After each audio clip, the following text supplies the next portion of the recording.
everybody. Welcome to Hot Couch Potato, the podcast where we talk about video games and fight the same boss 4 days in a row. My name is Brent, aka Brew Up. I'm here with my man's Rick, aka A New Perfect Day. What's going on, man? Hey, how's it going? This is Hot Couch Potato weather here in Los Angeles, California. This holiday week, we're looking at flaming hot potatoes at a all-high 90-degree fucking weather. No way, dude. Yeah, Wednesday, it's going to be 90 degrees, and I looked, and San Diego's going to be 75 degrees, partly cloudy. I'm like, what? Really, you guys are going to have a great holiday. Well, actually, I'm going to be down in San Diego, too, so we're going to have a good time. You're really the meteorologist potato, man, of Hot Couch Potatoes. Thank you for that. I didn't know. Yep. But that's crazy. It's going to be super hot the day before Thanksgiving. What the Los Angeles. So, if you're willing to drive away from Los Angeles, then drive down to San Diego for that sunny, shiny day. Back to you, Boo Wop. Thank you, New Perfect Day. That's crazy, man. I hope it's not like that during Black Friday. People will die waiting in line if it's that hot, dude. God, yeah. I think, it's just going to be 75 degrees on average for San Diego, but I don't know about LA. I'm going to be out, pieced out, eating all that free food. We were just talking. Okay, we can't go into too many tangents because we got a lot to go through today, but we were just talking about how much we appreciate grocery shopping now that we're adults.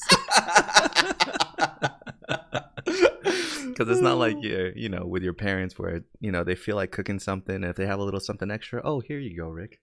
Have some food. And you're like, yes, I have food. Now it's like, oh, I wonder if there's any food. Oh, you know what? There isn't any food. Why? 'Cause I didn't cook anything for myself.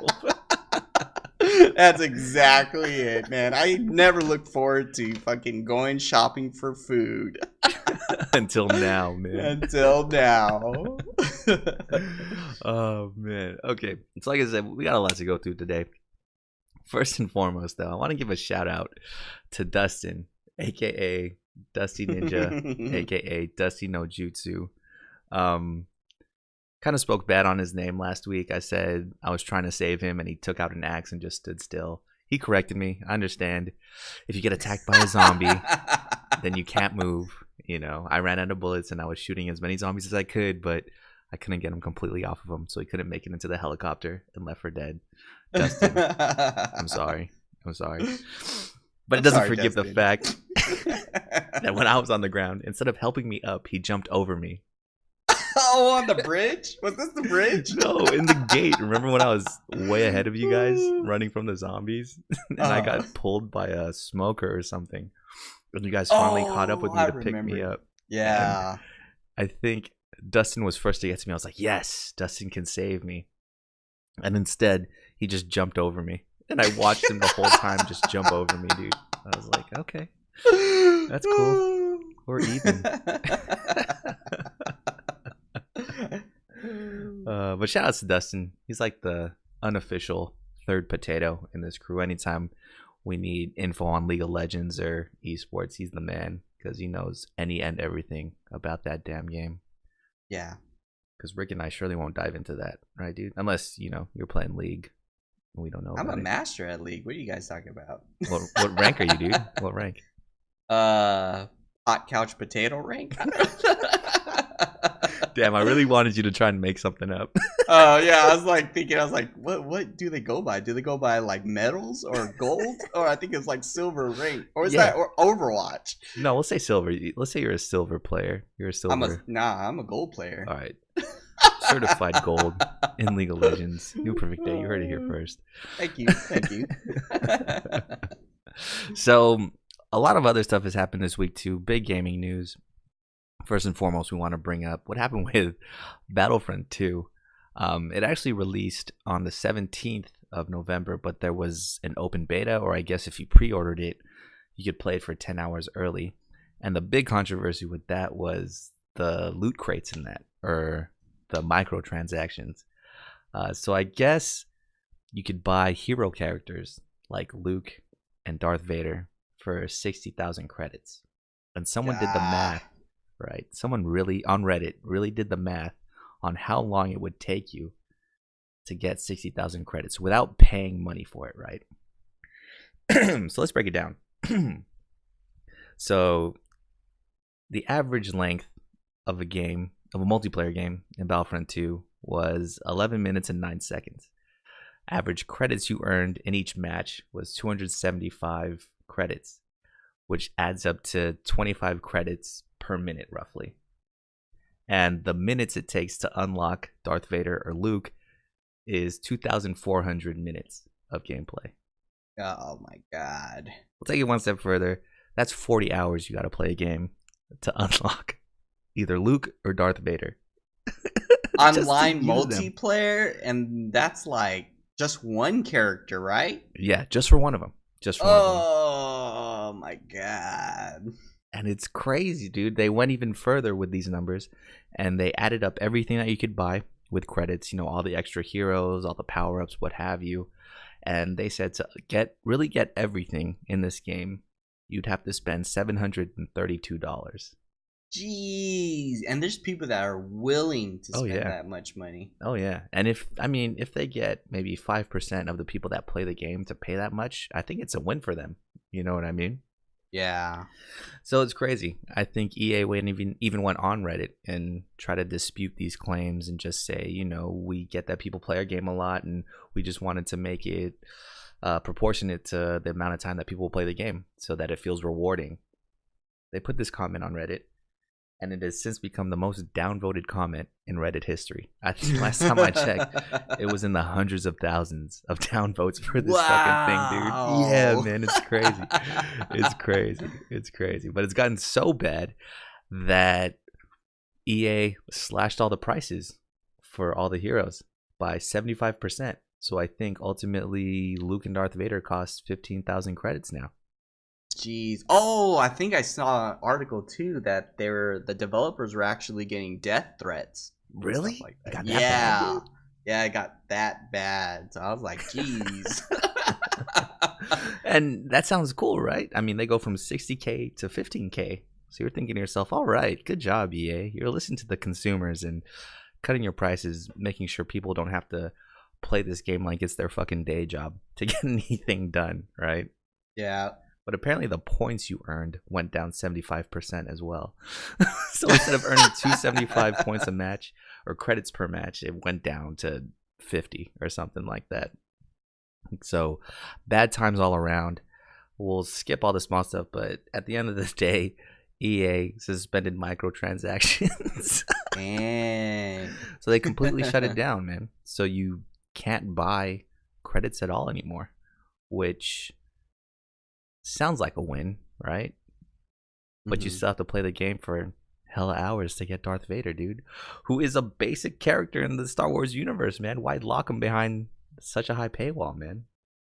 Yeah, I guess it's just they're just trying to rack up all of that gameplay. But you know, like Battlefield 4, they didn't really do that. They just had a lot of people playing the game because they wanted to play the game. Now they're like kind of forcing people to play the game just so they can unlock all the stuff that people want to play right off the bat. But I don't know. I guess it's their version of grinding things out, but I still hate microtransactions. Same, dude. Especially if it's for stuff that will make you more powerful, like these extra characters. You know, I think when you finish the campaign of the game, they give you 5,000 credits so you can unlock the main character of the campaign mode, who is Shiva from the League, if anybody's ever watched the League out there. And I don't know, but she doesn't have a lightsaber, does she? She doesn't force push anybody or choke anybody out just by making a choking thing with her hand. So these guys are objectively stronger than her, and for it to cost that much, it's crazy, dude. For example, put this scenario up. Would you pay, I don't know, $20 to catch a Mewtwo in Pokemon, man? Nah, because then it doesn't feel right, you know? Like, you want to be rewarded that you got this Mewtwo, or like maybe play a little bit on the people's addiction that, you know, you discovered Mewtwo. Not versus like, oh, here it is on the platter for you, and all you have to do is just pay $20, which I know a lot of people want things like instantly to help them with their collection, but you know, it's part of playing a game is to actually feel like you're rewarded with whatever you get too. That was 40 hours too much to catch Mewtwo? See, I would say they should just leave it for 40 hours. Maybe, I don't know, reduce it. But I guess is that just for Darth Vader and Luke? Yeah. 40 hours? Yeah, those were the most expensive guys. I mean, and this is if you played and didn't spend any other credits on anything else, you know? Yeah. Maybe they should change the system instead of like working to it. Maybe, I don't know, there's loot boxes kind of thing.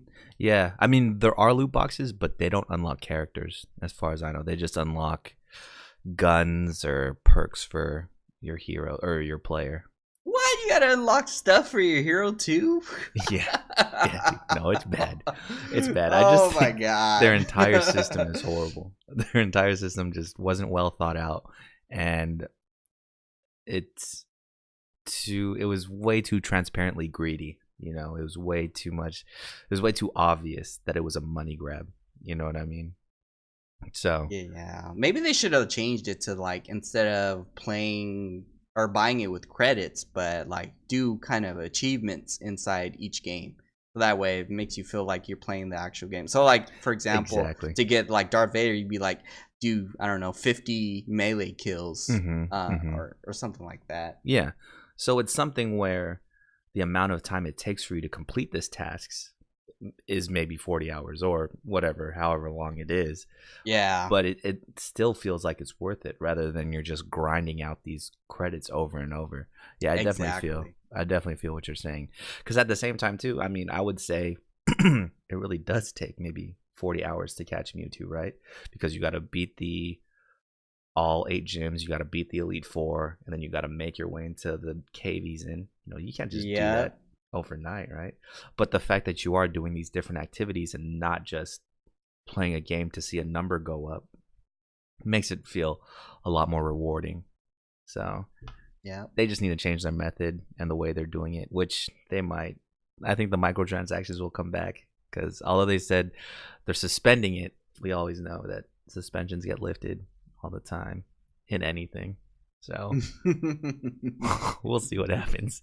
It's just been a disaster. I heard their stocks are taking a shit right now too. So EA catching a fat L this week, man. And this all happened in the span of maybe 3 days. So it's kind of wild, man, how fast news and word goes around. What is it that game's supposed to release like in December? It released today, technically. Oh, it already released. Oh, yeah, shit. But for people that pre-ordered it, they had 10 hours where they could play it before it released or something like that, from like Tuesday or something. And that's when everybody saw the prices and calculated how much time and all that stuff. So crazy stuff. In other news of developers or publishers taking an L, NCSoft is shutting down their MOBA, Master X Master. Yay! The only reason we're talking about this is because Rick and I are diehard City of Heroes fans. Yay! And this Master X Master game was it's kind of like Heroes of the Storm, but for NCSoft. I mean, NCSoft has, what games do they have? Tabula Rasa, they have Blade and Soul, they had City Heroes. So they got all the main characters from each of these games and put them into a MOBA where the heroes can fight each other. Big one for us in this one, they threw Statesman back in there. A guy who hasn't been seen in 5 years, who was the main hero in City of Heroes. They threw him into this game, and it was more or less just so they can tease us. That and keep the IP too, right? That's why Sony and Fox have to come out with X-Men and Spider-Man movies every so often, so they don't lose that property, right? So they threw Statesman into this game to be like, oh, hey, we still own him. You guys can't take him away from us. We haven't forgotten about him. Yeah, I know why they closed down. Dustin sent so many complaints. At E3, he probably like flipped the table in front of the developers. Good job, Dustin. Good job. Yeah, great job, Dustin. Great job with all of your fan mail and petitions that you started to shut down Master X Master. Thank you for that. The entirety of the City of Heroes community appreciates your work, man. But the craziest thing about this, I mean, we're already salty about NCSoft for shutting down City of Heroes, but Master X Master came out in June, and it's slated to shut down in January. It hasn't even been out for a year. It's barely 6 months it's been out, and they're shutting it down. That's kind of wild. I don't know what they're doing over there, man, but it doesn't seem to be working. I think it's because like that Hero of the Storm came out, so like maybe they're trying to compete against that, but realize there's not a lot of people that play their kind of games. I don't know, like Blade and Soul, we stopped playing Blade and Soul pretty quickly. Yeah. I think MOBAs are just oversaturated right now too, and you can't beat League, you can't beat Dota. Heroes of the Storm has its little niche just because it's Blizzard and everybody is endearing to those characters. The big one that's not related to any of those right now is Battle Right, and they spent a lot of money to pay streamers to stream that game, you know. So nobody's talking about Master X Master like they're talking about Battle Right, and they're pretty much the same game. So it makes sense from a business standpoint. It just doesn't look like they know what they're doing over there, man. Nope. Yeah, when you mentioned Master X Master, I'm like, what game are you talking about? Oh, it's that game. Yeah, I just remember the look on Dustin's face when we showed him the trailer and it had Statesman in it on the car ride up to E3 and how upset he was. Well, Dustin, you got your wish. They're shutting it down. So hopefully, I mean, this means something in the future for City of Heroes. I mean, what are your hopes and dreams for City Heroes? Would you want it to come back?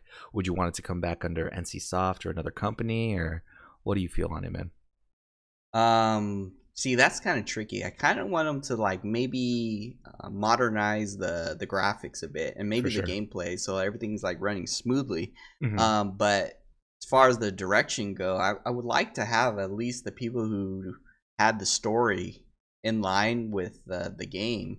Because I don't want to hire like new company, new direction for the game, because they're gonna like maybe, I don't know, taint it, and we're gonna be like sorely disappointed for this game because we have our expectations. But yeah, hopefully a company can be able to take the game with the people that had the story. That would be pretty cool. If not, then just release the game to the public so the public, we already have a huge consensus of what the game looks like, and maybe the people who are good programmers can make a better game than NCSoft. Yeah. I mean, it'll be hard for sure, because I know a lot of the writers for that game were comic book writers, and they even had guest people come in and do certain campaigns, so it'll be hard to replicate. And for sure, gameplay has taken strides away from what it used to be. World of Warcraft is a completely different game from what it was before when State of Heroes out, so I can only imagine the ways we can modernize it besides graphics. But yeah, I'm with you, dude. I hope it comes out, and if it does, I hope it's not with NCSoft, because there'll always be that danger of them just shutting it down. Exactly. Right? Look at this game. They shut down in less than a year. What's to say they come out with a trailer for City of Heroes, and then when it comes out, the first day it comes out, it didn't meet expectations. We're shutting it down tomorrow, guys. 2 days to play this fucking game. So yeah, continuing with the theme of developers taking an L. This is an iffy one. There were Destiny updates too for the, I don't even know what it's called. I don't even know what the new expansion's called. Something of Osiris. Is that bad? I think I seen wasn't there like a trailer of Osiris? I don't know what he was doing, but he like froze time and he was doing something, and then all of a sudden the Vex was like kind of breaking his trance or his spell. Mm-hmm. Have you seen that trailer? You know way more than I do about this, man. All I know is they had a live stream on Wednesday just revealing, I guess, the story mode and giving a tease to the story implications on what's going to happen with the game and this new expansion that's dropping on December. I think early reports are the new campaign lasts about 2 to 3 hours. So it's not really that long. I think the level cap goes up and the power cap goes up. And they're adding a new horde mode, it looks like, and a new raid type activity. Ah, man. I don't know, man. Like, I think I'm pretty much done with Destiny. Damn. I didn't even have to ask the question. Rick already knew where I was going with this. And I'm like, dude, I don't know. It's really tough because, I see a lot of people already dropping off. Like Pokemon Go, you get that trend, and then all of a sudden you look around and you see nobody playing Pokemon Go with you. So it's like, if I get this Destiny, I know it's going to be just like maybe me and you and Anthony that'll be playing Destiny. But, it's like, where's the community? Where did everything go? I think that's what made the game so great. It was the community last year, Yeah, everybody playing for sure. I think we mentioned before, I used to have our clan just 3 pages full of people playing Destiny 2 online, and then before you know it, maybe if you look at it now, there's nobody playing Destiny 2 online. It's kind of crazy. I remember we would have those clan points, clan experience that we would gain. Yeah. And it would cap out each week at like 5,000-10,000 or something like that. And it resets every Tuesday. I would play Tuesdays at 6 o'clock at night. So by the time I jump on, we already maxed out the clan EXP, dude. Damn, yeah. The few hours it's been since reset. And now I don't even think that happens anymore. So it is kind of wild. And I think the formula that Bungie put in for this game as far as progression and things like that just wasn't good, man. It was too casual, I think, where everybody got rewarded for just doing anything rather than the end game stuff. Like, you really didn't have to raid to get to 305, Yeah. So, it didn't feel as rewarding. It didn't feel as special to do the hard stuff. You couldn't really show off anything. We couldn't go into space and say, oh, hey, look at my raid ship, guys. Isn't this cool? And then everybody's like, I got that raid ship too. Well, no, it's not even. Now you can't even show that off. You can't even show off a raid ship. You can, I guess, show off a raid shader now, but it's nothing compared to what was it from Chatterwhite? Remember that? You got that all white shader in Destiny 1. Yeah, it was nothing compared to that. Because you only got Chatterwhite when you finish the raid. You get the shader from the Leviathan when you finish like the first 2 minutes of the raid. So it's not really an indicator of anything either. I don't know. The reward system is just crap. And, well, it's not as engaging, I'll say. And it didn't stick with a lot of people. Yeah, exactly. And then some of the guns, like you mentioned, were all kind of the same. And, there's no when variety. you have and then when you have like less people playing the game, it's like, oh, look, guys, I got this cool, I don't know, weapon. And then there's nobody playing. It's like, oh, yeah, I'm playing by myself. Which is, it's not bad. I mean, I've been playing on PC, kind of solo dolo because no one else has it on PC. I just want to experience Destiny with great graphics and things like that. And I mean, it's fun. But then now that I've finished the campaign, and I think I've reached light 250 on my guy, or power, 250 on my guy. There's really no other way for me to progress other than doing nightfalls and maybe the raid. And I'm not willing to go into guided games for that. I cannot trust stranger dangers with that kind of shit. So yeah, you're right, man. It's nothing without the community, and the community's kind of falling apart. But yeah, we'll see. Unfortunately, I got the deluxe edition, so on PlayStation I already have the expansion, so I'll at least have to dive into it a little bit. Does the characters sync over, like, between devices? No, not at all. I'd have to start all the way over. Oh, PC. Shit. Yeah. If they add it in later, that'll actually be a good thing if they add it in later. I know the big thing was they didn't want people starting on PC and already having everything, So why not? That's what I'm saying. I think the graphics would carry it. But either way, that's a discussion for another day. Next thing we'll talk about is the Video Game Awards, man. We actually got a ticket to this thing. Do we? Yeah. What is it even? What? When? It's the day before PSX.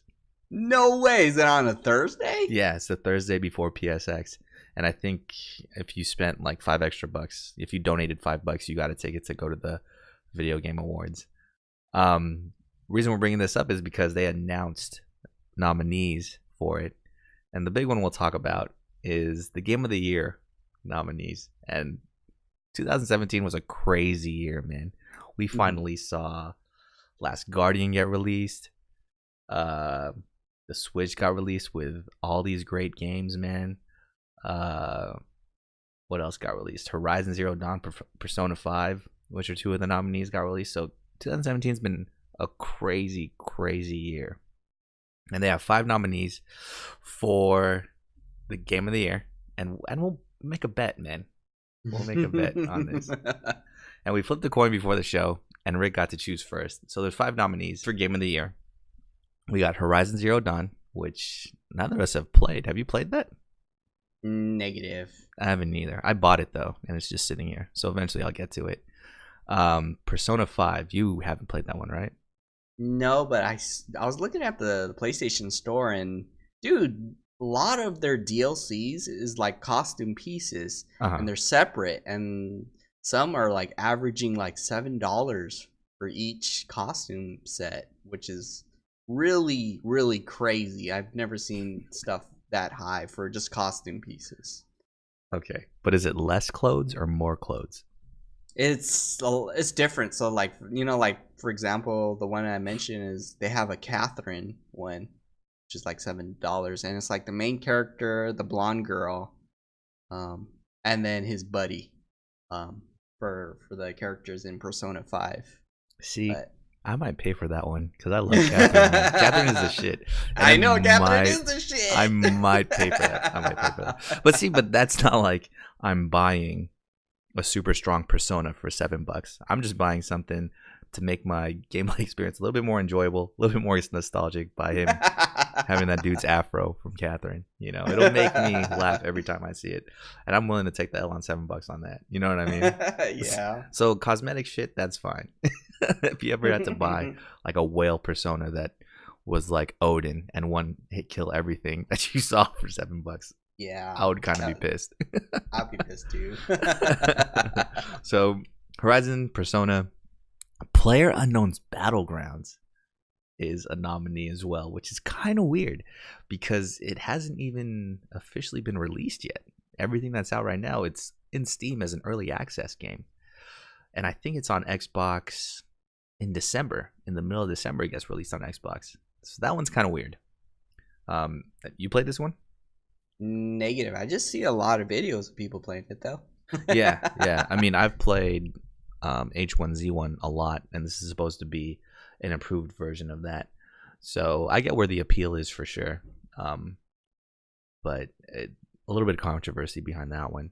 Also nominated Super Mario Odyssey, which just came out. What was that, a couple weeks ago, man?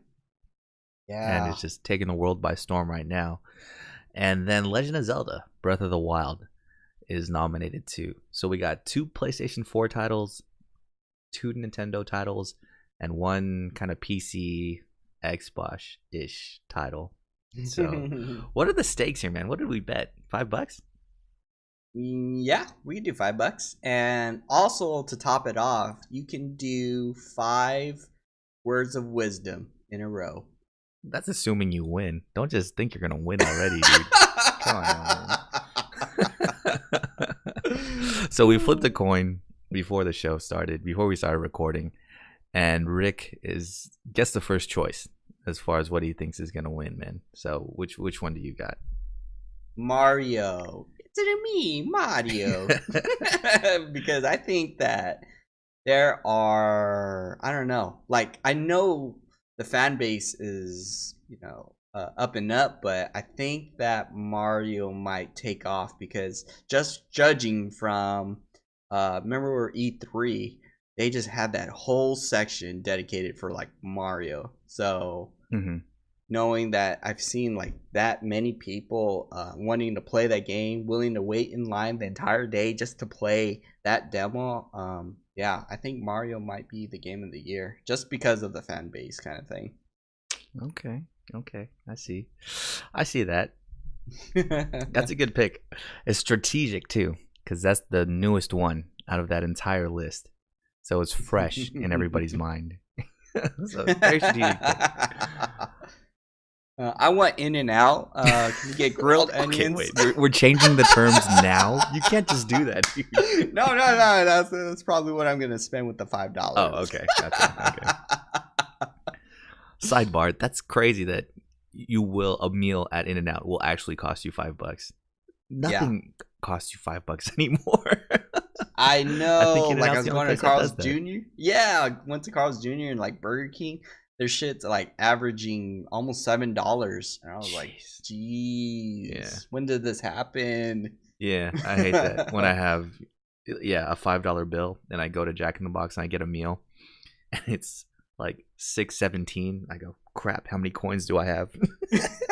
Looking in my card, I gotta use my card again. Just try to get rid of $5. Anyways, my pick is gonna be, I'll pick Legend of Zelda Breath of the Wild, because that game was anticipated for a long time, and I think it blew everybody's expectations. You spent a little bit of time with that game, right? Yeah, blew my expectations. I really want to Switch. Yeah, I mean, the world is huge. From all accounts I've seen, the voice acting and music is on point, and yeah, man, it was the first big release. It was the first release on Switch. Didn't it come out the same day the Switch came out? Yeah, I think so. That was like the first game, and people were like complaining. They're like, "Oh man, this is only gonna have Zelda on the Switch." But then after Zelda came out, they're like, "Oh, I'm so glad I got Zelda." Yeah, that's why it's gonna be my pick. So we'll lock our bets in, because if you're thinking about this strategically too, PlayerUnknown Battlegrounds isn't gonna win. They just put that up there. I looked at the reviews. It's got 6 out of 10. Really? No way. On Steam, 300,000 people. So I'm like, there is no way. That's crazy. I think just because it has such a huge player base, and it's gotten so much publicity.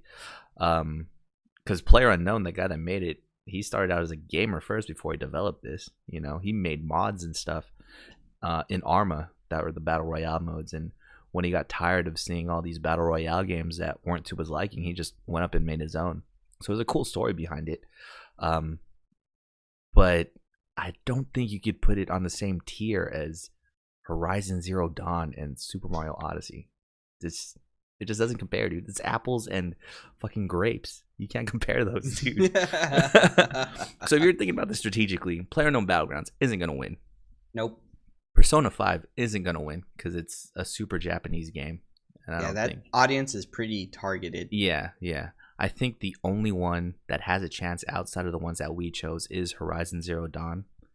And they were strategic about this one too, because they released their DLC. Was it the Wildlands, the Winterlands? Just last week. So that's kind of fresh in everybody's mind too. So if we both lose this one and it's Horizon Zero Dawn, then no harm, no foul, man. We can pay each other $5.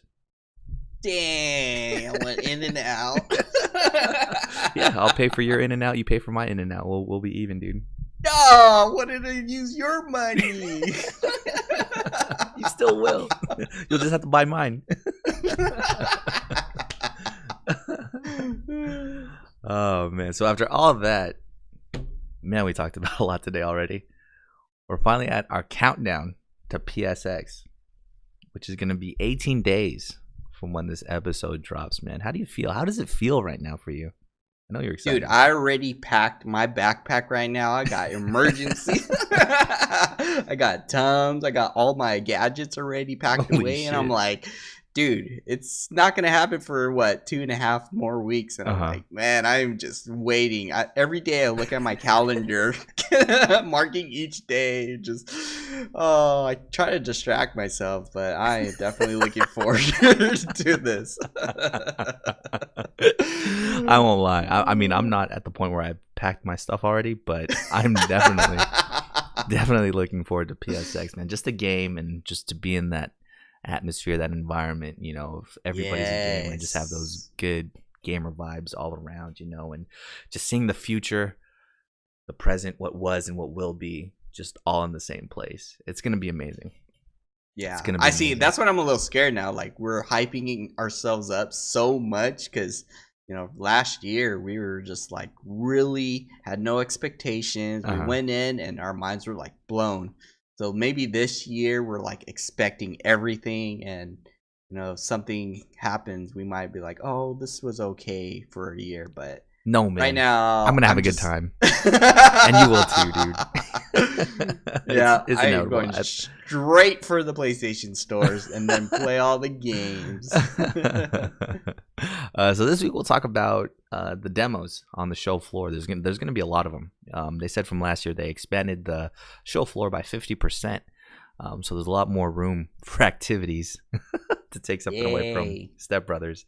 But if you think about it, all the games we played and they've already come out, which is kind of crazy. So for me, I played Neo, which came out in February this year. I played Horizon Zero Dawn. I played Salt and Sanctuary, which was already out on PC at that point, but then it dropped on Vita. We played Gran Turismo Sport. Who won that? Did Danny win when we played Gran Turismo Sport? It was me. I won. I beat you guys. Oh, that's right. You got the car, right? No, the lady gave me the wrong ticket. Oh. And yeah, it turns out it was like a Mass Effect blow up thingy weapon. No way, dude. She annihilated you. Yeah. I was like, damn it. I already redeemed it at the booth. So I was like, man, I really wanted that car. But it was pretty fun beating you guys. Well, you cheated. I think you had the better controller or something. We also played Crash Bandicoot on the show floor, the remake, before it came out to the public. Anthony and I got down on the Destiny Winter expansion and the Sparrow races. Parappa the Rapper remake or remaster was there too. Got to play that. Nidhogg 2, I know I played against Russ and then got my ass beat after like a 10-minute game. Felt so horrible. And tons and tons of indie games. The thing about playing games on the show floor too is they incentivize it, right? Because you have the PlayStation app and then you have the trophies you can earn. And part of the steps of earning the trophies are playing a certain amount of demos. So that really puts you out there to want to try as much stuff as you can so you can earn that trophy, right? Because I know we were both going for the platinum. Yep. So that part of it, I think, was playing 25 demos or something like that. So we got down on any and everything. Some bootleg baseball game, we played it. Some game where you make your own car and then race it, we played it. Just wanted to try out everything. And I think it ultimately worked out for the best, right? Because it broadened our horizons and our possibilities to try out games that we normally wouldn't try, right? Put us out of our comfort zone a little bit. Yep. So what do you hope to see this year? What do you hope to try out? For this year, I hope to try out Red Dead Redemption. Which I'm pretty sure is not going to be there since you like to crush my dreams. Ghost of Tsushima, if there's anything. Well, I know there's not going to be a demo, but yeah, I just like to see more of that. I know there's going to be Monster Hunter. So hopefully we can all be able to play together and see how the graphics is and all that. But I'm definitely looking forward to more of the Ace Combat, because I think last year that was the first booth I went to, was the Ace Combat. And I didn't go there for the girls because that was the only booth with girls, but or I went when I first actually was. I remember we were rushing to the Destiny booth, and we were kind of getting separated. And I was like, I lost you guys. And then I didn't know Ace Combat was there, and I looked, and I was like, what? They're giving out free T-shirts. So I was like the second person in line to line up, and sure enough, there's like, girls handing out those T-shirts. So so it was pretty cool because that was the very first time I ever tried VR. I got exposed, and especially one of the game series I enjoyed, especially in VR. I was like, damn, this, I might have to invest in a VR when it like gets more stable and steady. Yeah, I think they're already releasing an upgraded VR version too. So hopefully the original one gets cheaper on PlayStation. I'm looking forward to more VR for sure as well. I think my experience with Eve Valkyrie was amazing. Just player versus player VR battles. How crazy is that, dude? We were shooting down ships that weren't controlled by the computer. They were controlled by other people, you know? So flying around, and if I'm getting shot from behind, I literally look behind me and I can see where that person is. So I can go around, turn, and chase him. I'm looking forward to Ghost of Tsushima too. I'm thinking they gotta have something out there, since that game's been in development for so long. My pipe dream is Last of Us 2. Have some kind of demo out there, or Spider-Man. If they have a playable Spider-Man demo, Spider-Man, yeah, that will be great. Maybe God of War. I'm not really holding my breath too long for that one. What else is there? Days Gone. If they have Days Gone playable, I'll be there for sure. I hope there's co-op for that game. Looks like a single player game. Yeah, if there's co-op, it might be like not related to the story, but set in the same world, kind of like Grand Theft Auto Online. By the way, oh no, we're going into another tangent. But have you seen Final Fantasy 15 online? No, I haven't. Didn't they just release that like last week or something? It kind of looks amazing, man, and I kind of want to try it. But I'd have to buy Final Fantasy 15. You gotta play the story. Yeah, man. Shit, I might just drop everything and play that because the online looks super, super fun. And the character creator, it looks pretty good, man. It looks comparable to Black Desert Online, if anybody has any experience with that. That's super deep. But yeah, just seeing those games. Yeah, I'd be looking forward to play Monster Hunter, but I don't think that'll be my priority since the day we go home, we could just download it and play it as well. We gotta play together. Yeah, dude. Oh, I can't wait to just fight a giant ass T-Rex. I think I want to have a bow and arrow in that game, dude. Oh yeah, going off a little tangent. Remember that T-Rex cosplay from Horizon? Oh yeah. Yeah, so I was walking around the PlayStation convention and dude, I've encountered her. She like, I don't know if she's following me or something, but she like sniffs out fear. So basically I'm like, standing there minding my own business, and then like I turn around and there's the giant T-Rex cosplay looking at me, and I'm like, oh my god, you found me. And then I remember just one time we were standing in line getting food, and there's like thousands of people around, but it turns out she like literally went to me and was just like looking at me, and I'm like, dude, what the heck, man, leave me alone. I remember the lady making your sandwiches freaking out too, because she saw it before you saw it come in, and I was like, oh shit, and then you turned around. Yeah, I was like, damn it. And this went on for like 2 days, but the entire time we were there, dude. Yeah. But good times, man. Good times to be had. Can't wait. 18 days, dude. Are we gonna have enough time though? Like, if they're expanding the amount of games, and we didn't even finish playing the other games at the previous convention, are we gonna have enough time to play? I think we will, because we got through 25 games last time we were there. That, and we left early the second day. So I think we still missed out on like, some games though that pretty popular. Like which ones?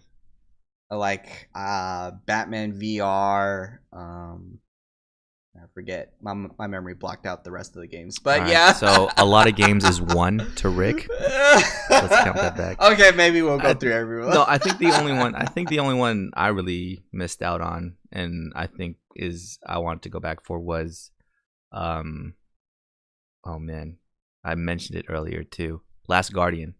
I think that's a game I wanted to try out, but the lines were always long, so I just didn't have a chance to jump in there. I think that's the only big one I missed out on.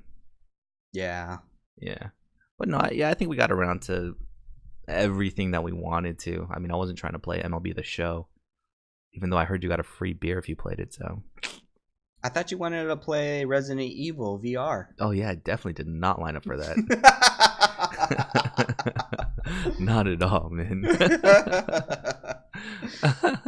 So going from games that we'll be playing in the Anaheim Convention Center to games we're playing at home, what have you been playing this week, man? You know what I've noticed is that we keep pushing the games that we play to like near the end of the episodes, but no, we just have so much stuff to talk about in the beginning, dude. but yeah, I've been playing Bloodborne with you, and we're getting our ass kicked so many times for like 4 days in a row, and it's just like the slow boss. Like all the bosses we fought together, we like, you know, had some difficulties, but we still got over it. But this boss is just the same first level boss, but you know, a little bit extra mechanics. And this boss is on fire, and it's just like a pain in the butt when I die, and I'm not even doing most of the damage. It's just Brent doing most of the damage. So when he dies, I die. But yeah, also we've been playing a little bit of Left 4 Dead. And it's been us two with Dustin, and you know, there's just so many different scenes of where we like to stick together, and we definitely do not shoot each other on hard mode. Because I don't know what it is, but I know that I'm gonna be the death of you guys, because when I see anything, whether it's a friend or foe, I tend to just shoot instantly, and I have a lot of friendly fire. But yeah, it's fun playing co-op games again. But a new game that I've been playing is, since we've been talking about mobile games, I think it was the last episode. I've been playing Final Fantasy Xvius. Is that the 15 mobile game? Not 15. It's like a different take, but it's like all of the Final Fantasy characters. Oh, okay. But the only way you can collect these characters is, you know, through like a reward system or kind of like gambling, and you know, you add them onto your team. And do you remember that game I was talking about prior to the podcast? Was Kami Project something? Project R or something like that? Yeah. So what I've noticed is the system between Final Fantasy Xvius and that system is nearly identical. All the wording is almost identical for like quests, missions, the reward system's nearly the same, the dailies, everything. And then when I downloaded it, I think I downloaded like 3 or 4 extra mobile games, and they're all Japanese and Korean, but they all had nearly the exact same game system, which is the reward system, the battling, and you know, it's a turn-based RPG role-playing, but everything is almost identical. So I'm like, dang, I guess it's starting to take off right now, or that's how the games is for mobile games in the Asia countries. But yeah, I've been playing Final Fantasy Xvius, and it's actually pretty fun. You know, I had it on my phone for a while, and I was trying to delete all the mobile games because I don't really play too much, but I'm starting to get back into mobile games from this thing. Okay. Is it like turn-based combat? Do you fight monsters? Is it a card game or turn-based? And you go through like a little story mode. But you fight monsters, different types of monsters. But in the Final Fantasy thing, you can add like some of the hero characters, but you have to like find them or get it through the reward system. Like Lightning. Recently, I just got the Onion Knight. Oh, what? Yeah, so I got really lucky with that. And then there's like Goldbert, which is one of like the villains in one of the Final Fantasies, and there's an event going on where you have to fight him. And I was like, yeah, man, I like got all of my characters up to like level 60 in a day because I used some event stuff to get them that level. And I was like, yeah, I was feeling badass. So I was like, all right, I'm gonna kick Goldbert's ass. So I go into battle and I attack, and his life is at 100%. It didn't even go down at all. And I was like, what the fuck? And then I was like, okay, I got 5 characters in my team, and we're going to kill this guy. So, you know, my first character attacked, and it was like 100%. My second character attacked, it went down to like 100%. And I was like, at this point, I was like, fuck, next turn, I'm going to get annihilated. So right when it hit his first turn, he fucking wiped out my entire team. Oh my god, dude. In one attack? One attack. And I was like, yep, I'm not ready for this. Holy shit, dude. That's crazy. But have you spent any money on it? No, but there is Okay. that whole microtransaction where you buy stuff just so you can gamble getting one of those hero characters and stuff like that. Okay. Okay. So there is the potential. The potential is there. Yeah, yeah, yeah. Would you? Would you spend the money on that game? No, no, no. Okay. I'm not judging you, dude. I'm just, just asking. Just asking. It has to be a game I super love. Yeah. Xenogears. I would definitely buy that shit. Like getting a Catherine dressed for one of your Xenogears characters? Fuck, I would, yeah. Man. But yeah, the games I've been playing super similar to Rick. I mean, we've been banging our heads against the wall against Lawrence in Bloodborne for like 4 days. It's been horrible. And the only thing is I think Rick's on New Game +2, and so we get one shot, or at least I get one shot, because I'm visiting his world, and my health bar gets cut into half. And if I get hit with one attack in his second form, then it's just game over for me. So it's kind of frustrating. Like, I went so far as to look up a video of someone, because I've beat this guy before, so I know it's doable. But I watched a video of this guy that beat him, and he's just tanking hits. I mean, I think he gets hit 4 or 5 times while he's in his second form, and he's still living. Meanwhile, if I touch his toenail, then I die. Yeah, I get hit in 2 shots. That's not fair. Yeah, man. And the thing is, too, in his second form, he doesn't have any legs, so you think it's going to be easier. But no, it's not easier, because he spits lava everywhere. Everywhere he crawls, there's a lava trail behind him. And diarrhea lava coming out his ass. Yeah, dude. And no matter if you touch the lava, you flinch for an ungodly amount of time. I think it's like 1.5 seconds you flinch, and that just leaves you open to any kind of attack, dude. It's so horrible.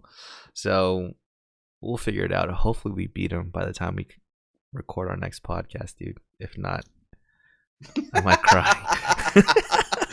You're gonna like come drive up here and you're like, okay, I gotta beat it for you. No, dude. We're co-oping it. We're gonna do it, man. We're gonna do it. This is the last boss Rick has to beat, hands down. And it's crazy, dude. I can't believe we beat, what's his name? The Orphan of Cause in like a day and a half. Or, not even that long. And this guy's taking us the longest. He's not even supposed to be the hardest. So crazy. Yeah, dude. And we beat Neo and so many bosses. It's just, why can't I beat this guy? I can't predict him. He's our kryptonite, dude. Our kryptonite. Other than that, of course, playing Left 4 Dead. And it's crazy. There's been so many just memorable moments playing Left 4 Dead after playing it for 3 days, I think. No child left behind kind of stuff. No child left behind. So the thing is, we played through the entire Left 4 Dead 2 campaign, right? And as you guys know, some of them we got out by the skin of our teeth. It was like one of us making it out at a time. But then the last 2 campaigns that we did, we beat them and everybody survived. Even the character that was controlled by a computer, our aimbot, essentially. All of us survived. Even the campaign where we had to run across the bridge and have 2 tanks chasing us and jump into a helicopter. Yeah, all of us survived. So we got a little too big for our britches and thought, hey man, we should up the difficulty from when we played through the first Left 4 Dead campaign. It's not working out so much. Yeah, like, dude, I almost killed the entire team. I think there was a point where we were standing our ground on this elevated area, and Rick needed to get ammo, or Rick needed to jump out of some spitter bile or something like that. And he jumps in my line of sight, and I shoot him. He had like 20 health. I shoot him, and he gets incapacitated.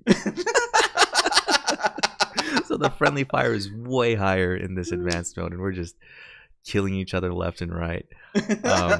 Just to give a preview of how ridiculous our games go, Rick and I had 1 health, and we're maybe 2 feet away from the last checkpoint, or the safe room, and Dustin's at full health, so we're making him be the point man to be out in front. Rick and I check a closet real quick for something, and Dustin's, manning the outside. A horde of zombies all of a sudden comes and starts attacking Dustin. And I throw a couple shots, but I can't get too involved, or else, I get hit once, I go down. All of a sudden, over my shoulder, this gas can flies into Dustin's feet. And I back up and I say, guys, don't shoot that. Dustin, don't shoot to your left. Don't shoot to your left. And I see Dustin is really getting his ass kicked, and the zombies are not stopping. So I make the executive decision and shoot the gas can. You know who threw the gas can? It was me. I know it was, dude. The only other one there. So if I didn't say anything, you would have shot it right away, huh? Well, no, I was like, I was praying Dustin was gonna go make it out alive, but then I was like, oh shit, you set him on fire. Ultimately, Dustin went down. We picked him up. We limped our asses to the safe room and made it. So it turned out to be a good decision. But it's just so funny that the guy with the most health, that's probably going to carry us to the end, we decided to just light him on fire for the greater good. Dude, it killed all of the zombies. It did. It really did. Yeah. Yep. Good times in that game. Good times.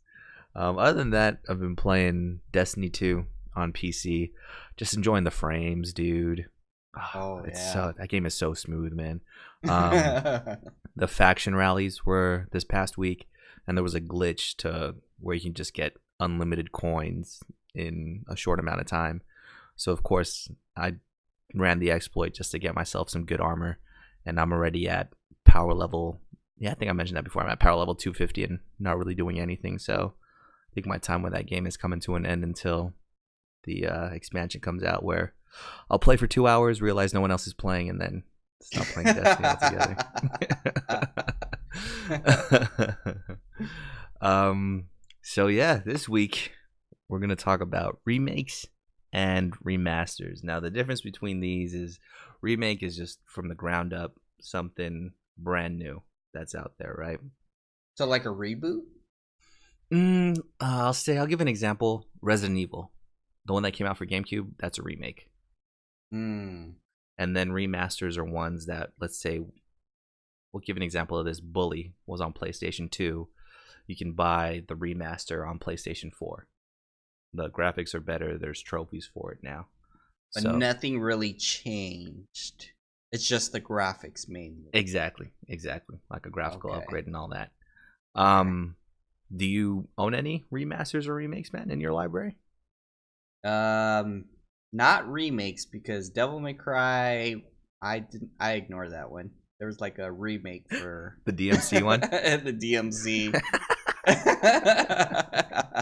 Dude, you'll know Rick really likes something when he'll block out all the negative stuff about it from his mind. Yeah, so he wants to preserve the goodness of things. That's how it should be. But yeah, for remasters, I've never played this on PS3, but everyone said pick it up on PS4, and that's The Last of Us. Yeah, the remaster. Oh, yeah, so good, and yeah, shit, the graphics was pretty good, and the story was amazing. So I'm glad I at least have that in my library. The other games I already have is Valkyria Chronicles. I love that game so much. I played it on PS3, but I bought it on PC.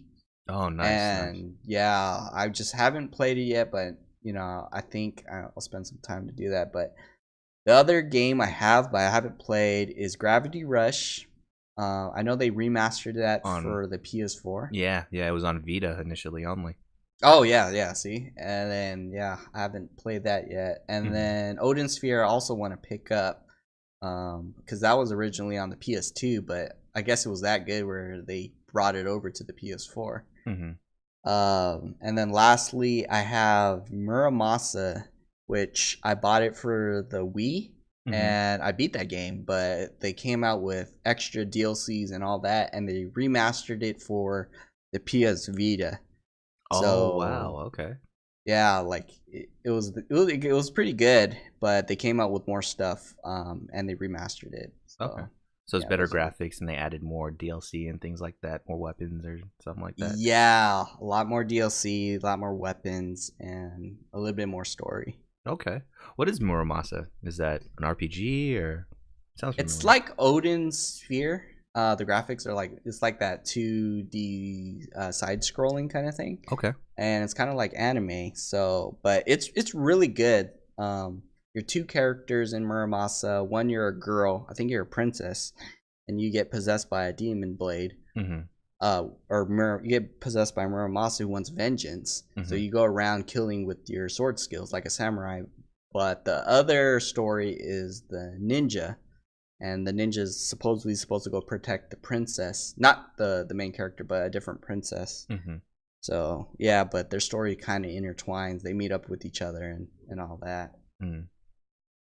Okay. Nice. That's a pretty solid library of remakes, and some of these are games that you owned in the past, and you're just like, you know what? It was so good. I'll play it with better graphics. I'll buy it again. Exactly. Way to keep making money, gaming industry. And I'm not immune to that either.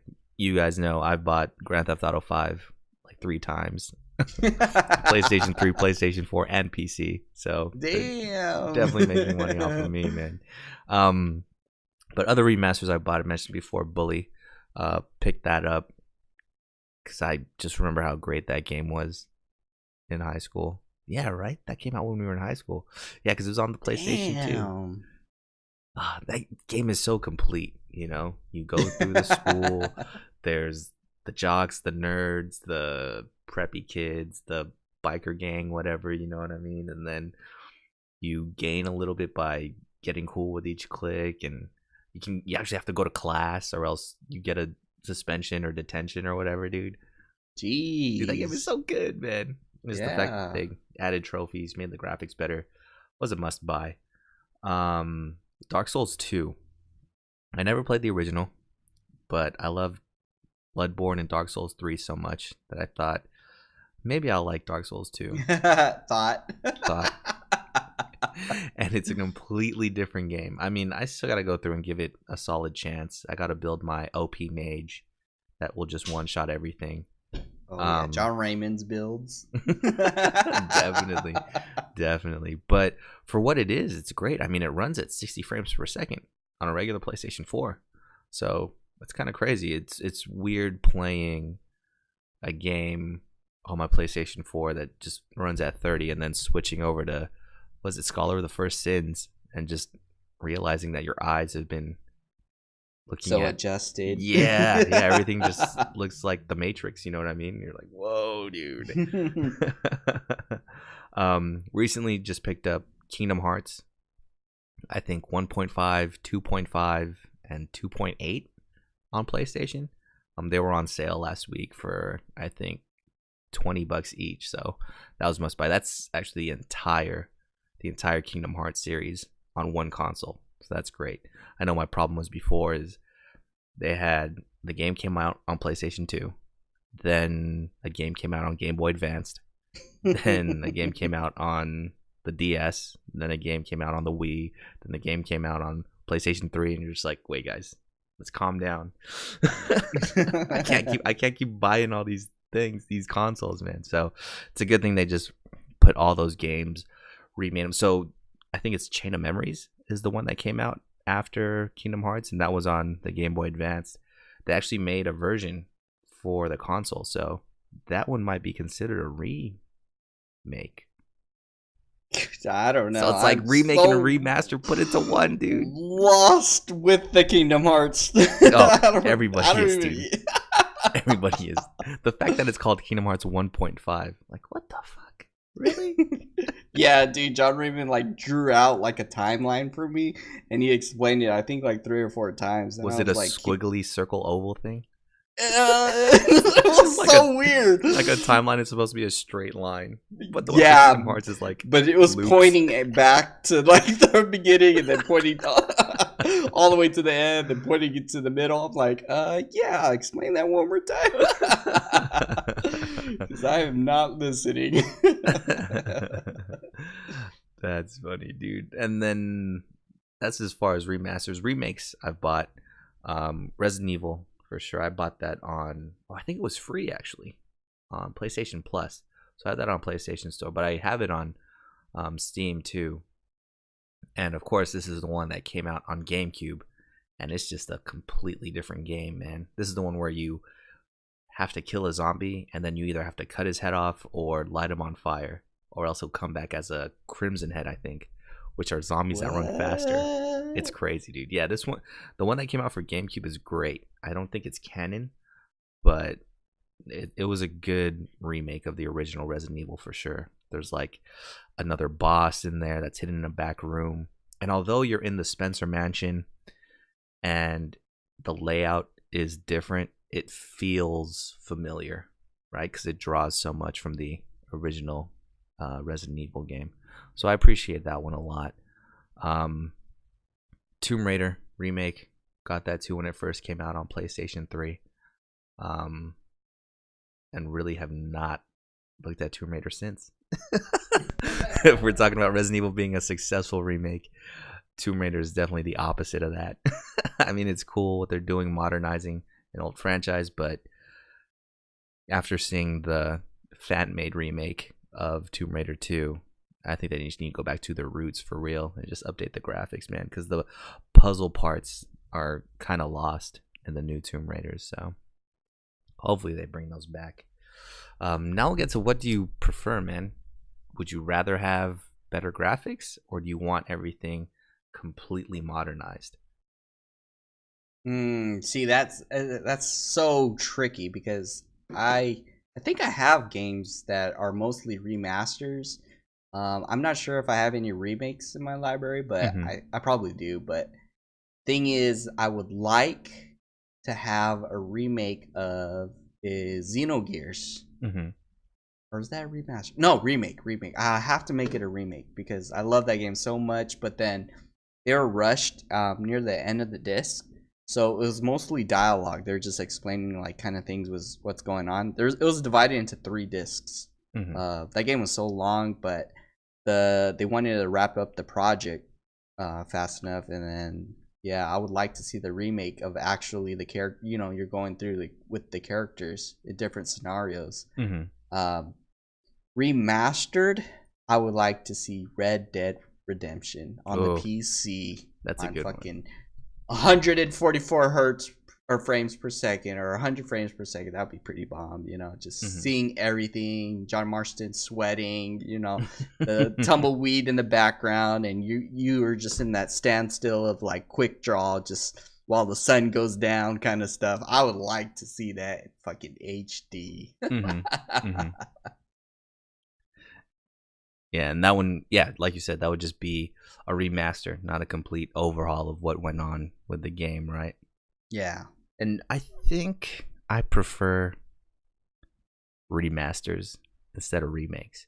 Because you're talking about Xenogears. How would that play out? Would it still be turn-based? Or would you make it like Final Fantasy 13's fighting style, where it's like action turn-based? I would like just stick with the whole turn-based RPG. Everything was pretty good. It's just remake some of the scenes, because there's like a little bit of holes in the plot line, and there's in the last disc there's just a lot of explaining stuff, but it was just no actually doing things. So if you can remake that part or parts of the story, then I think that would be great. That's the only game I'd like to see remade. But remasters, I'm always all for remastered stuff. Because the only one, really? The only one you'd like to see remade? Yeah. Oh, okay. I guess I just cut my losses for other games. Blocked out the memory. You know the picture I have in my head of you blocking stuff out is fucking Professor X in that room, and he puts on the helmet. I feel like that's you. Whenever something bad happens, just like put on the helmet. Or the Juggernaut, he puts on that dome helmet. Dude, that's like in Adventure Time, Finn, when he sees something scary or something like that traumatizing, he goes, yep, that's going in the back of my mind in the vault. So he like locks it away in his mind, but then there's like one episode where he's forced to unlock that vault, and it's like all of the scariest shit.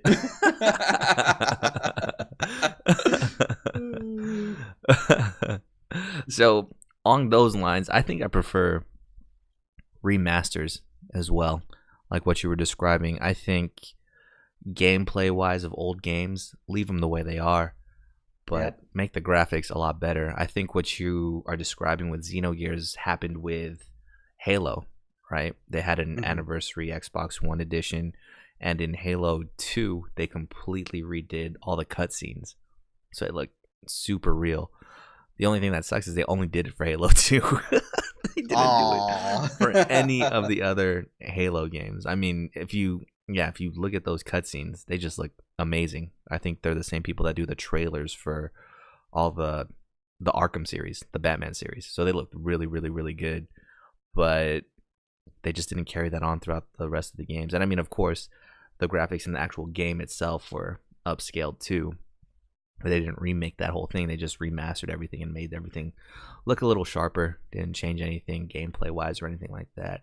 So I think I'm definitely on the side of remasters, because there's way more positive things you can say about something that just has better graphics, as apart from getting remade completely. Because about all the remakes, I think Tomb Raider or Resident Evil is really the only one that I could say was successful at it, right?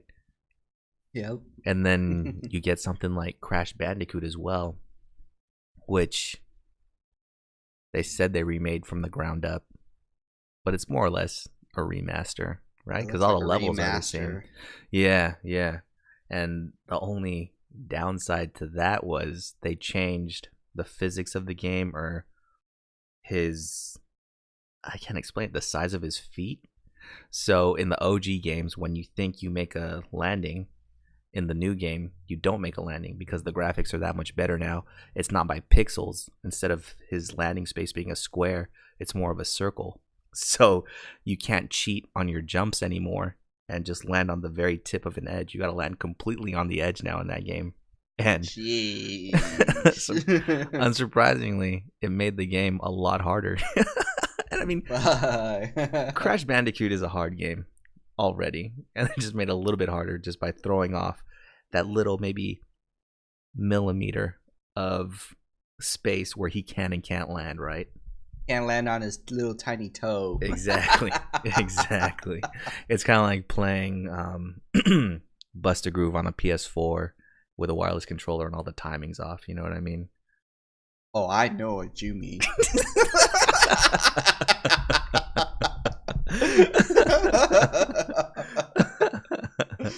But the reason we bring these up is because there's a lot that's coming out soon, right? I mean, we're always going to talk about Final Fantasy VII. We're always going to talk about Shenmue 3. But in the near future, Shadow of the Colossus remaster is coming out, and that looks amazing, man. I mean, this was a game before Dark Souls that kind of put all the odds against you and didn't really teach you how to do anything. You kind of just have to learn by yourself how to kill these giant monsters, dude. So I think that's going to be a good one for sure. And with all the talk of things they can add to it, like the monsters that they cut from the original game, extra weapons, extra enemies, who knows, man? The sky's the limit with that one. Another big rumor that's going around, and one that we've been wanting for a long time too, is a Resident Evil 2 remake. So how would you want that one to be made, man? I guess in VR. What? So you can feel that realism, because I'm definitely not going to be playing that game if it's going to be coming to VR.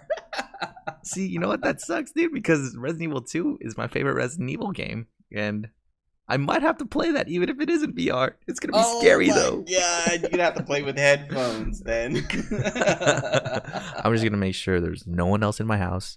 No one can visit me. I'm going to lock my doors so no one can just like walk into my room and scare me real quick. I'm going to peek outside your window and tap on the window. Hell no, man. Hell no.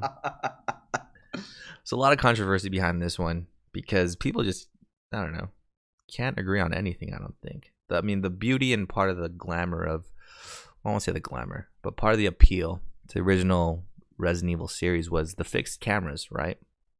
Like when you walked into a room, you only saw it from one camera angle.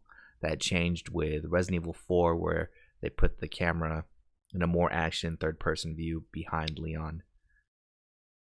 What's your take on that, man? Would you want the Resident Evil 2 remake, remaster to be fixed camera or third-person action camera?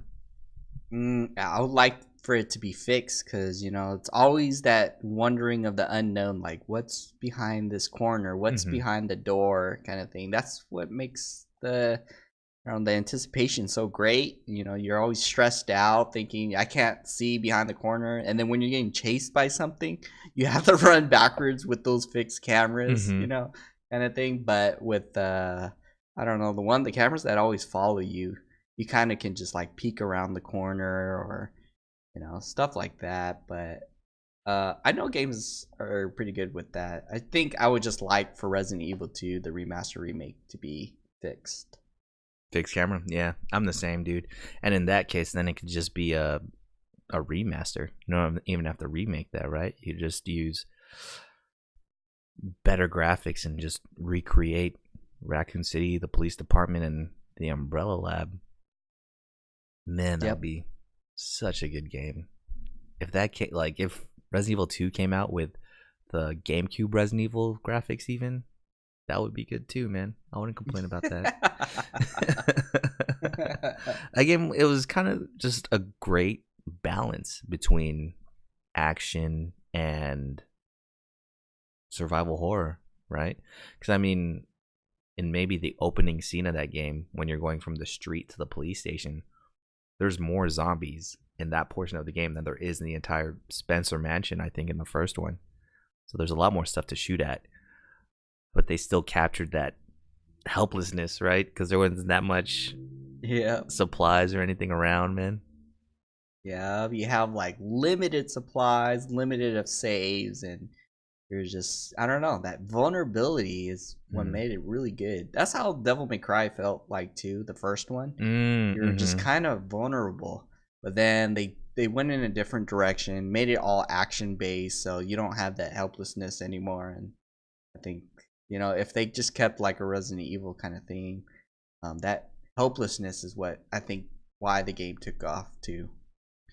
DMC, did that one have a fixed camera too, or was that one behind it? I think that was fixed too. Okay, even in the remake? Oh, the DMC one? No, Yeah. I think that camera like actually turns or whatnot. Okay. But the first one had like a Resident Evil feel fixed, and even though you were shooting a lot, the enemies wasn't like dying instantly.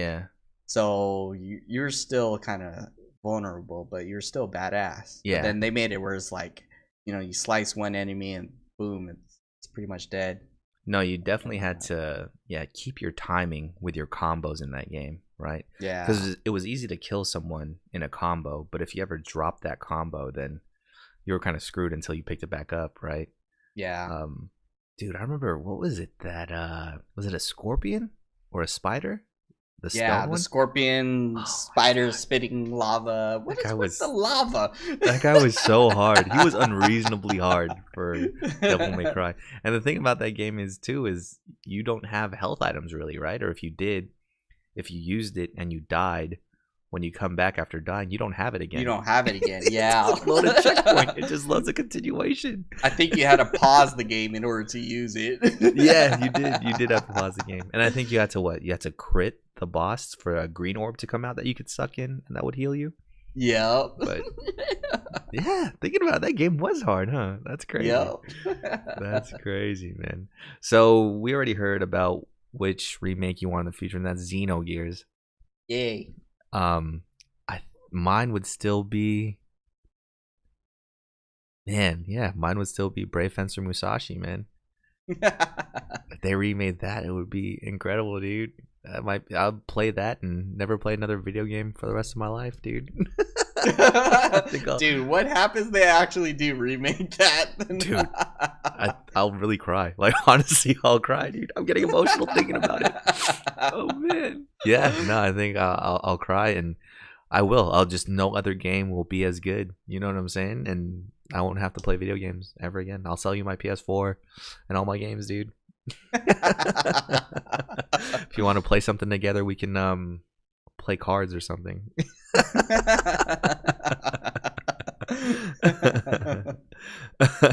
But those are always gonna sell, man. Remakes and remasters, because you can't put a price on, or no price is too high for nostalgia, for bringing yourself back to the good old days of playing video games as a kid and experience everything the first time. To get a feeling of that again. No price is too high for that. So I always think remakes and remasters are a smart move, especially if they're done well. So we'll see what they hold in the future. They should bring City Heroes back too, actually. Well, that's a big ask. So now we're at the point in the show where we talk about our video game recommendations. What do you got for us this week, man? If you like fucking hard games and you like to cry a lot, but this one's a little bit more tougher than Dark Souls, try out Ninja Gaiden. Ooh, yeah. Like I forget what that was on. I think that was on the Xbox, and then Ninja Gaiden 2 came on the PS3. Mm-hmm. So, but that game is incredibly hard. Like if you don't understand the mechanics or the gameplay and the combo system, you can really just die instantly on the tutorial level. It took me a while to understand how to, like, you think you just press buttons to do the combos and you're like, okay, I'm good. But then you have always like some sort of enemy to either hit you while you're in the middle of attacking someone else. So you just have to understand like all the different angles of the enemies attacking you and get out of the way. And you really feel like a real badass ninja if you play that game and you like master it, dude. It's legit. But it can be the opposite too. Like if you didn't master the ninja, then yeah, that game is just going to be a complete waste. You're going to get frustrated as hell, and and a lot of people get pretty upset because even the tutorial is fucking hard.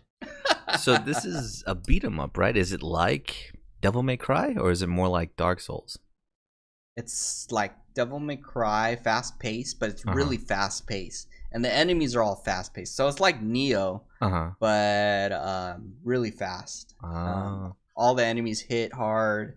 Oh yeah, the enemies hit really hard too. So you have to really dodge. It's that's not the only. Is it a side scroller or is it a 3D world? The 3D world. Oh shit! Okay. It's part of the realm of the Dead or Alive series. Okay. His name is Ryu Hayabusa, and you're basically a ninja, and I forgot what you're doing, but dude, it's really cool. It's a hack and slash, and if you want to be a ninja and you like crying a lot, I would say yeah. Wait, if you're a ninja, shouldn't you just sneak around and one shot everything? You can. So like you can can backstab enemies. Oh wow. But you always get like ambushed by certain areas too. Ninjas chase you, so you can't. Sometimes it's hard to backstab ninjas too. So yeah. They have their ninja senses going on, but all of the combos is incredible. So like you have different weapons, and each weapon will do different combos. But it's just really difficult, at the dodging. If you can master the dodging, you can master the game. Basically. There's no parrying in it at all, or blocking? I think there is, but it's like super crazy. I forget. Okay. All I remember is I was dodging a shit ton. All right, dude. Yeah, I won't even think about that game until we beat Lawrence, man. Nice, dude. Nice. So I'll recommend, it's not really one game, but a bunch of games. The Humble Bundle Care Package. Ooh, with the scary game.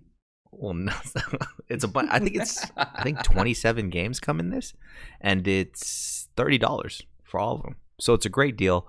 Just to shout out a few titles that might be known. Stardew Valley's on here. You get Minecraft Story Mode, the Telltale Minecraft game, Darkest Dungeon, which is a really hard turn-based game. What else comes in here? What about the one with the face and the long hair? Oh yeah, I don't know. Mighty Number 9. Mighty Number 9 is also on there. That's a successor to Mega Man. I know that was a successful Kickstarter.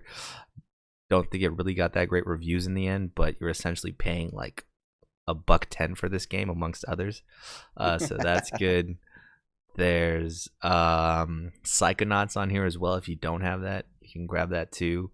Amongst 20 other random games, other ones that are on here that I think would be fun. I haven't played them yet, but I bought them just for these two. Move or Die, Duck Game, and Starbound are all great kind of 2D side-scrolling multiplayer games. So that'd be good times to jump on and play with other people. I know I got some payback to do with Dustin on either Move or Die or Duck Game for all these shenanigans in Left 4 Dead.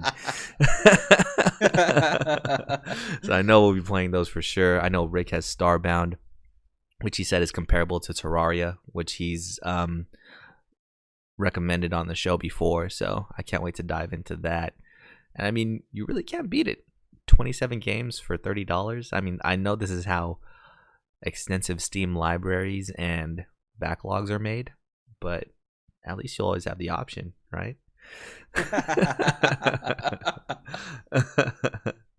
So yeah, it's at humblebundle.com. Just look for the care package. I think, oh shit, the last day to get this is Monday. Oh wow, so the day of this release. So if you're hearing this now, go to the website now. If it's Tuesday, what's the date on Tuesday? If it's the 21st, I'm sorry, you missed out, dude.